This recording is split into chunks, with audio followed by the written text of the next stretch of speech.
मेरा भाई अमेरिका से लौटा तो मेरी पत्नी नीलम के लिए काफ़ी गिफ्ट्स लाया। नीलम ने वो सब मुझे पकड़ा दिए और बोली, भैया को वापस कर दो, मुझे नहीं चाहिए। वो पूरा दिन मुझे गलत नज़रों से देखते रहते हैं। ये सुनकर माँ ऊपर से आ गई और बोली, कलंकनी औरत मेरे बेटे पर लांछन लगाती है, बल्कि खुद उस पर डोरे डालती है। ये सुनकर मैंने नीलम को बहुत मारा। अगले दिन पड़ोसन ने फ़ोन किया कि तुम्हारे घर से रोने की आवाज़ें आ रही हैं। मैं तुरंत घर गया तो सामने का दृश्य देखकर मैं हक्का बक्का रह गया, माँ और भाई नीलम के साथ। सुनिए, मुझे आपसे कुछ बात करनी है। क्या आपके पास समय होगा? मैं लैपटॉप पर अपने काम में व्यस्त था जब मेरी पत्नी उंगलियां मरोड़ते हुए मुझसे बात करने लगी। मैंने तुरंत लैपटॉप एक तरफ रखा और उसका हाथ पकड़कर अपने पास बिठा लिया।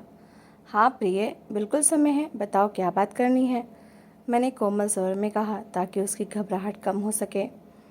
वो नज़रें झुका गई और उसके होंठ हल्के से कांपने लगे। उसके चेहरे पर अजीब सी गंभीरता थी जो आम दिनों में नहीं होती थी। फिर वो धीमी आवाज़ में बोली, पहले मुझसे वचन दें कि आप गुस्सा नहीं करेंगे, नहीं होंगे। मैं उसकी बात सुनकर चौंक गया। मन में एक अनजाना डर पैदा हुआ कि आखिर ऐसी क्या बात है जिसके लिए वो पहले ही मेरी नाराज़गी से डर रही थी। हमारी शादी को 1 साल से ज़्यादा हो चुका था और इस दौरान कभी ऐसा पल नहीं आया था कि हमारे बीच कोई बड़ी कड़वाहट हुई हो। हम दोनों एक दूसरे से हर बात खुलकर करते थे, एक दूसरे के साथ हंसते बोलते थे और हर कठिन समय में साथ खड़े रहते थे। मगर आज उसका अंदाज़ बिल्कुल बदला हुआ था। उसकी आंखों में डर भी था और एक तरह की बेचैनी भी। मैंने उसका हाथ मजबूती से पकड़ा और कहा, तुम बिना डरे बात करो, मैं तुम्हारी हर बात सुनूंगा। मैंने उसे विश्वास दिलाया कि मैं उसका साथ नहीं छोड़ूंगा। मेरी बात सुनकर उसने गहरी सांस ली, जैसे वो खुद को हिम्मत दे रही हो। फिर उसने धीरे से अपने पास रखे हुए गिफ्ट्स मेरी तरफ बढ़ा दिए। ये वही गिफ्ट्स थे जो मेरा बड़ा भाई अमेरिका से वापस आते समय लाया था। वो बहुत कीमती और सुंदर थे। इन्हें देखकर ही अंदाज़ा हो जाता था कि इन पर कितना खर्च किया गया है। मेरे भाई ने गिफ्ट्स बहुत प्यार से दिए थे। उसकी आंखों में खुशी थी जब उसने ये चीज़ें नीलम के हाथ में दी थी। उस समय मैंने भी खुशी महसूस की थी कि मेरा भाई मेरी पत्नी को इतना सम्मान दे रहा है। मगर आज जब नीलम ने वही गिफ्ट्स मेरे हाथ में रखे तो मेरे मन में अजीब सी उलझन हुई। उसने नज़रें झुकाते हुए कहा, ये सब वापस कर दीजिए, मुझे ये नहीं चाहिए। उसकी आवाज़ में कठोरता थी जो मैंने पहले कभी महसूस नहीं की थी। मैंने आश्चर्य से उसकी तरफ देखा और पूछा, आखिर क्यों? वो तुम्हारे लिए इतने प्रेम से लाया था। तुम्हें पता है कि वो हमारी शादी में शामिल नहीं हो सका था और अब उसने अपनी तरफ से कमी पूरी करने की कोशिश की है। तुम क्यों उसका मन दुखाना चाहती हो? मेरी बात सुनकर उसने सिर उठाया और उसकी आंखों में गुस्सा साफ दिख रहा था। वो बोली, आपके भाई को लगता है कि मैं उनके दिए हुए महंगे गिफ्ट से प्रभावित हो जाऊंगी। ये उनकी गलतफहमी है। मैं उनके गिफ्ट्स उनके मुंह पर मार दूंगी। उसके शब्द मेरे दिल पर चोट की तरह लगे। मुझे गुस्सा आ गया और मैंने कड़े स्वर में कहा, नीलम, तुम सीमा पार कर रही हो। वो मेरा बड़ा भाई है, कुछ तो उनकी मर्यादा का मान रखो। मगर वो भी अब रुकने वाली नहीं थी। उसने भी अपनी आवाज़ ऊंची कर ली। वो बोली, जब उन्होंने अपने छोटे भाई की पत्नी की मर्यादा का मान नहीं रखा तो मैं क्यों करूं? वो सारा दिन मुझे गंदी नज़रों से देखते रहते हैं, जो मुझे बिल्कुल पसंद नहीं है। मुझे उनकी नज़रों में खोट दिखाई देता है। उन्हें लगता है कि वो अपने पैसों से मुझे ख़रीद सकते हैं, मगर वो गलत हैं। मैं वैसी लड़की नहीं हूँ। उसकी बातें सुनकर मेरे अंदर जैसे आग लग गई। मुझे विश्वास नहीं हो रहा था कि वो मेरे भाई पर ऐसे आरोप लगा रही है। मैंने कभी अपने भाई को उस नज़र से नहीं देखा था। वो हमेशा मेरे लिए एक रक्षक रहे थे, एक ऐसा व्यक्ति जिस पर मैं आँख बंद करके भरोसा कर सकता था। मगर आज मेरी पत्नी उनके चरित्र पर उंगली उठा रही थी। मेरे लिए सब सुनना असहनीय हो रहा था। इसी बीच अचानक दरवाज़ा खुला और माँ कमरे में आ गईं। उनके चेहरे पर गुस्सा साफ दिख रहा था। उन्होंने नीलम की बातों का कुछ हिस्सा सुन लिया था। वो तुरंत बोली, उल्टा औरत, तू मेरे बेटे पर दोष लगा रही है। वास्तव में तू खुद उस पर डोरे डाल रही है। उसका धन देखकर तेरी नीयत खराब हो गई है। अब तू चाहती है कि वो भी तेरे पीछे पागल हो जाए, जैसे मेरा ये बेटा हो गया है। माँ के शब्द विष की तरह हवा में फैल गए। नीलम के चेहरे पर दुख और क्रोध एक साथ आ गया, मगर वो चुप नहीं रही। उसने भी अपनी जगह खड़े होकर माँ की तरफ देखा। मगर उसकी आंखों में आंसू थे। माँ ने आगे कहा, मैं अपने बेटे के लिए और सुंदर बहू लेकर आऊँगी, ऐसी बहू जिसके सामने तू खुद को भी कुछ ना समझे, तब तुझे समझ आएगा कि तेरी औकात क्या है। ये सब सुनकर मेरे पैरों तले से ज़मीन खिसक गई। मैंने कभी सोचा भी नहीं था कि बात यहाँ तक पहुँच जाएगी। मैंने नीलम की तरफ देखा। मेरे मन में उसके लिए गुस्सा भी था और एक अजीब सा दुख भी। मुझे लगा कि उसने मेरी प्रतिष्ठा मिट्टी में मिला दी है, मेरे विश्वास को तोड़ दिया है। मैंने उस पर पूरा विश्वास किया था, मगर आज वही मेरे अपने भाई पर लांछन लगा रही थी। गुस्सा मेरे अंदर इस हद तक बढ़ गया कि मैं खुद पर काबू न रख सका। मैंने आगे बढ़कर नीलम को पकड़ा और उसे पीटना शुरू कर दिया। मेरे हाथ लगातार उस पर उठ रहे थे। मैं उसे मारता जा रहा था और साथ साथ उसे बुरा भला कह रहा था। मेरे शब्द भी घाव दे रहे थे और मेरे हाथ भी। मैं चिल्लाकर कह रहा था, तुझे शर्म नहीं आती? तो मेरे भाई पर आरोप लगा रही है। तू खुद चरित्रहीन है। तुझे उसके धन ने अंधा कर दिया है। तू उसे फंसाना चाहती है। जब वो तेरे जाल में नहीं फंसा तो अब तू हमें आपस में लड़ाना चाहती है। नीलम चिल्ला रही थी। उसकी आंखों से आंसू बह रहे थे। वह खुद को बचाने की नाकाम कोशिश कर रही थी, मगर मैं उस समय कुछ सुनने को तैयार नहीं था। माँ एक तरफ खड़ी ये सब देख रही थी और उनके चेहरे पर एक संतुष्टि थी, जैसे उन्हें अपने बेटे पर गर्व हो रहा हो। कमरे में चीखें गूंज रही थीं और हर शब्द एक नया घाव बन रहा था। अंत में मैंने उसे ज़ोर से धक्का दिया और कहा, यहाँ से चली जाओ, मुझे अपना मुंह मत दिखाना। मेरी आवाज़ में नफ़रत और गुस्सा दोनों था। नीलम लड़खड़ाती हुई पीछे हटी। उसने एक पल के लिए मेरी तरफ देखा। उसकी आंखों में ढेरों सवाल थे, दुख था, टूटा हुआ विश्वास था, मगर उसने कुछ नहीं कहा। वो खामोशी से मुड़ी और कमरे से बाहर चली गई। उसके जाने के बाद कमरे में एक भारी सन्नाटा छा गया। मेरी सांसें तेज़ चल रही थीं। मेरा दिल ज़ोर ज़ोर से धड़क रहा था। मैंने अपने हाथों की तरफ देखा जो अभी तक काँप रहे थे। गुस्सा धीरे धीरे कम हो रहा था, मगर उसकी जगह एक भारी पश्चाताप ले रहा था। मगर उस पल भी मैं खुद को यही यकीन दिला रहा था कि मैंने जो किया वो सही था। मैंने अपने भाई के सम्मान की रक्षा की थी। मैंने अपने कुल की मर्यादा को बचाया था। मगर मन के किसी कोने में एक हल्की सी चुभन भी थी जो चुपचाप मुझे बेचैन कर रही थी। अगले दिन मैं ऑफिस में बैठा था, मगर मेरा मन किसी काम में नहीं लग रहा था। सामने लैपटॉप खुला था, मगर नज़रें बार बार स्क्रीन से हटकर शून्य में खो जाती थीं। कल रात का दृश्य बार बार मेरी आंखों के सामने आ रहा था। नीलम के आंसू, उसकी चीखें, उसका कांपता हुआ शरीर और मेरे अपने हाथ जो उस पर उठे थे। मैं खुद को बार बार यही समझाने की कोशिश कर रहा था कि मैंने जो किया वो ठीक था, मगर दिल किसी भी तरह मानने को तैयार नहीं था। एक अजीब सा बोझ मेरे सीने पर था जो हटने का नाम नहीं ले रहा था। इसी बेचैनी के बीच मेरा फ़ोन बजा। मैंने बेमन से फ़ोन उठाया तो दूसरी तरफ हमारी पड़ोसन थी। उनकी आवाज़ में घबराहट थी। वो जल्दी जल्दी बोल रही थी, न जाने क्या बात है, मैंने तुम्हारे घर जाकर देखने की कोशिश भी की है, मगर कुछ समझ नहीं आया। तुम्हारे घर से लगातार रोने की आवाज़ें आ रही हैं और साथ ही कोई चीख भी रहा है। ऐसा लग रहा है जैसे तुम्हारी माँ चीख रही हैं और तुम्हारी पत्नी रो रही है। मुझे बहुत चिंता हो रही है।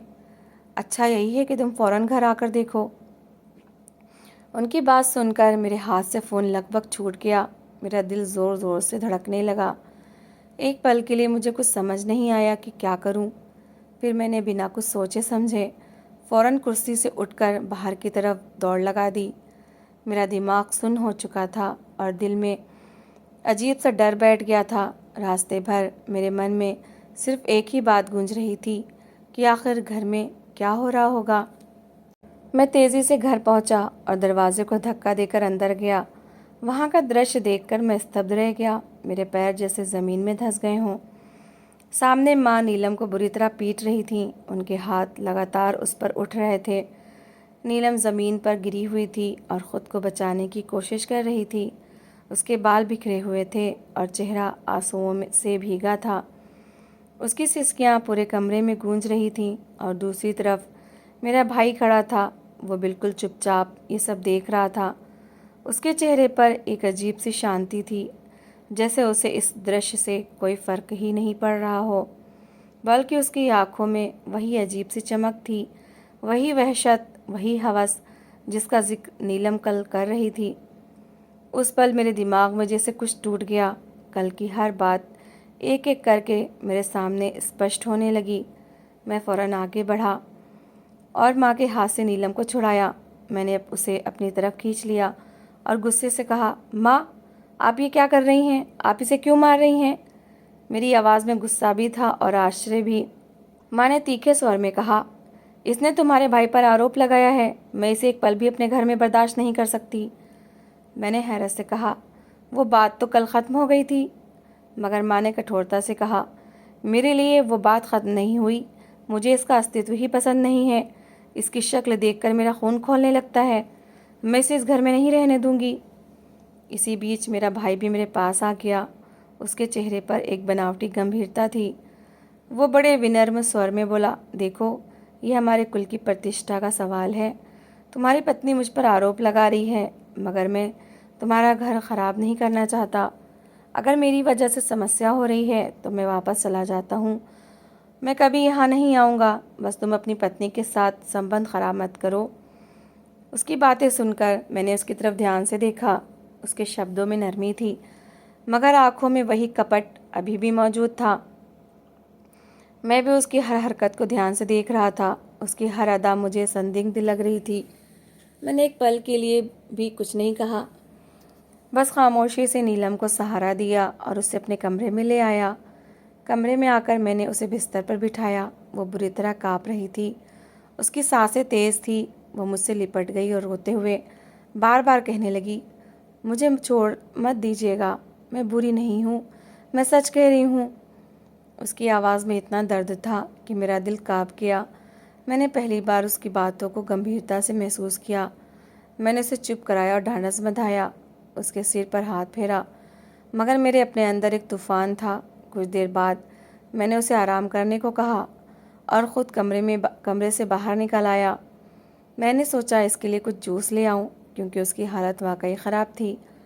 मैं जल्दी से बाहर दुकान की तरफ गया। शायद माँ और भाई ने यही समझा कि मैं कहीं चला गया हूँ। घर में एक शांति सी छा गई। मैं थोड़ी देर बाद वापस आया तो घर के अंदर कदम रखते ही मुझे माँ के कमरे से बातों की आवाज़ें सुनाई दी। दरवाज़ा बंद था, मगर आवाज़ें साफ आ रही थीं। मैं एकदम ही वहीं रुक गया। मेरे पैर जैसे ज़मीन में से चिपक गए हों। दिल ज़ोर ज़ोर से धड़क रहा था। अंदर से माँ की आवाज़ आई, तूने जो करना था वो तो हो गया। अब इसे यहाँ रखने का कोई फ़ायदा नहीं। वो लड़की हमारे लिए समस्या बन जाएगी। फिर मेरे भाई की आवाज़ आई, जो अब पहले जैसी कोमल नहीं थी। वो हंसते हुए बोला, माँ चिंता ना करें, वो खुद ही चली जाएगी। मैं उसे ऐसे ही प्रताड़ित करता रहूँगा।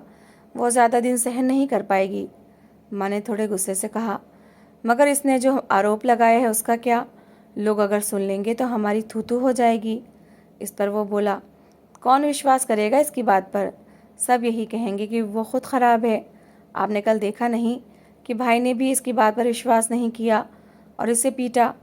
अब वो कभी इस पर भरोसा नहीं करेगा।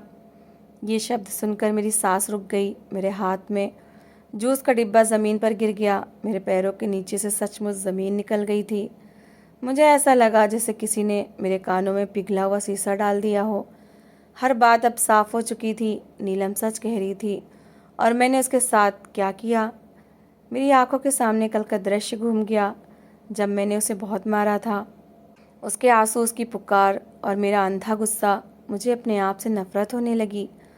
मैं दीवार के सहारे खड़ा हो गया। मेरी टांगों में ताकत नहीं बची थी। अंदर से उनकी बातें अभी भी जारी थीं, मगर अब मुझे कुछ सुनाई नहीं दे रहा था। मेरे कान सुन हो चुके थे और दिल एक ही बात दोहरा रहा था कि मैंने अपनी ही पत्नी के साथ अन्याय किया है। मैंने दरवाज़ा ज़ोर से खोला और अंदर गया तो माँ और मेरा भाई दोनों एक पल के लिए हैरान रह गए। मेरे चेहरे पर गुस्सा साफ दिख रहा था और आंखों में वो सब कुछ झलक रहा था जो मैं अभी सुनकर आया था। मैंने बिना समय गवाए सीधे अपने भाई का गला पकड़ लिया और उसे झकझोरते हुए कहा, तूने मेरी पत्नी पर बुरी नज़र डाली। तूने मेरा घर उजाड़ने की कोशिश की। तुझे शर्म नहीं आई अपनी ही भाभी पर नज़र रखते हुए? वो पहले तो घबरा गया, मगर फिर अचानक उसके चेहरे पर एक कुटिल मुस्कान आ गई। उसने मेरा हाथ झटक कर खुद को छुड़ाया और बड़े ढीठपन से बोला, अब जब तुम सब कुछ सुन ही चुके हो तो सच भी सुन लो। उसकी आवाज़ में बेशर्मी थी। वो बोला, हाँ, मैं नीलम को पसंद करता था। तुम्हारी शादी से पहले ही मैं उसे देख चुका था। वो मेरी पसंद थी। मैंने माँ से भी कहा था, मगर परिस्थितियाँ ऐसी बनी कि तुम्हारी शादी उससे हो गई। ये सुनकर मेरा दिमाग घूम गया। मैंने आश्चर्य और गुस्से से कहा, अगर वो तुम्हारी पसंद थी तो तुमने बताया क्यों नहीं? उसने कंधे उचकाते हुए कहा, हर बात हर समय नहीं बताई जाती। और फिर जब वो तुम्हारी पत्नी बन गई तो मेरे मन की इच्छा खत्म नहीं हुई बल्कि और बढ़ गई। मैं उसे भूल नहीं सका। मेरे हाथ की मुट्ठियाँ भीज गई। मैंने गुस्से से कहा, इसलिए तुमने ये सब किया? तुमने उसे परेशान किया, उस पर बुरी नज़र रखी और फिर उसे बदनाम करने की कोशिश की। वो हंसा और बोला, मैंने उसे पाने की कोशिश की थी मगर वो मेरी तरफ देखती तक नहीं थी। उसने मुझे ठुकरा दिया। तो मैंने सोचा कि अगर वो मेरी नहीं हो सकती तो इस घर में भी चैन से नहीं रहेगी। माँ ये सब सुनकर हैरान खड़ी थीं। उनके चेहरे का रंग उड़ा हुआ था। उन्हें शायद अब पता चल रहा था कि सच क्या था। मैंने भाई की तरफ देखा और कहा, तूने सिर्फ उसे नहीं बल्कि मुझे भी धोखा दिया है। तूने मेरे विश्वास को तोड़ा है। तो मेरा भाई कहलाने लायक नहीं है। वो चुप हो गया, मगर उसकी आंखों में पश्चाताप नहीं था, सिर्फ हार का गुस्सा था। मैंने एक पल भी वहाँ रुकना उचित नहीं समझा। मैं सीधे अपने कमरे में गया जहाँ नीलम बैठी थी। वो मुझे देखकर खड़ी हो गई। उसके चेहरे पर डर अभी भी स्पष्ट था। मैं उसके पास गया और कोमल स्वर में कहा, मुझे सब पता चल गया है। तुम सच कह रही थी। उसकी आंखों में आंसू आ गए। मैंने कहा, उसने खुद मान लिया है कि वो तुम्हें पहले ही पसंद करता था और इसी कारण उसने ये सब किया। मुझे माफ़ कर दो। मैंने तुम्हारी बात पर विश्वास नहीं किया और तुम्हें पीड़ा दी। वो रोते हुए मेरे सीने से लग गई और बोली, मुझे सिर्फ आपका साथ चाहिए, मैं बुरी नहीं हूँ। मैंने उसे मजबूती से थाम लिया और कहा, अब कुछ भी गलत नहीं होगा, मैं हूँ तुम्हारे साथ। उसी समय मैंने फैसला कर लिया। मैंने जल्दी से ज़रूरी सामान उठाया और नीलम को लेकर उस घर से बाहर निकल गया। माँ हमें जाते हुए देखती रहीं मगर उन्होंने रोकने की कोशिश नहीं की। शायद वो जान चुकी थीं कि अब सब कुछ बदल चुका है। कुछ ही दिनों में हम एक अलग घर में रहने लगे। वो घर छोटा था मगर वहाँ सुकून था। मैंने एक बात स्पष्ट कर दी कि माँ जब चाहे आ सकती हैं, उनके लिए दरवाज़ा हमेशा खुला रहेगा। मगर मेरे भाई के लिए इस घर में कोई जगह नहीं है। उसका आना हमेशा के लिए वर्जित है। समय के साथ नीलम के घाव भरने लगे। मैंने उसका विश्वास दोबारा जीतने की पूरी कोशिश की। अब मैं हर मोड़ पर उसका साथ देता था। उसे ये विश्वास दिलाता था कि वो सुरक्षित है और उसका सम्मान मेरे लिए सबसे ऊपर है। जीवन ने हमें एक कठिन पाठ पढ़ाया था, मगर इस पाठ ने मुझे सत्य और रिश्तों की वास्तविक पहचान सिखा दी थी। और अब मैंने संकल्प कर लिया था कि मैं हर परिस्थिति में अपनी पत्नी के साथ खड़ा रहूँगा, क्योंकि वही मेरा वास्तविक जीवन थी।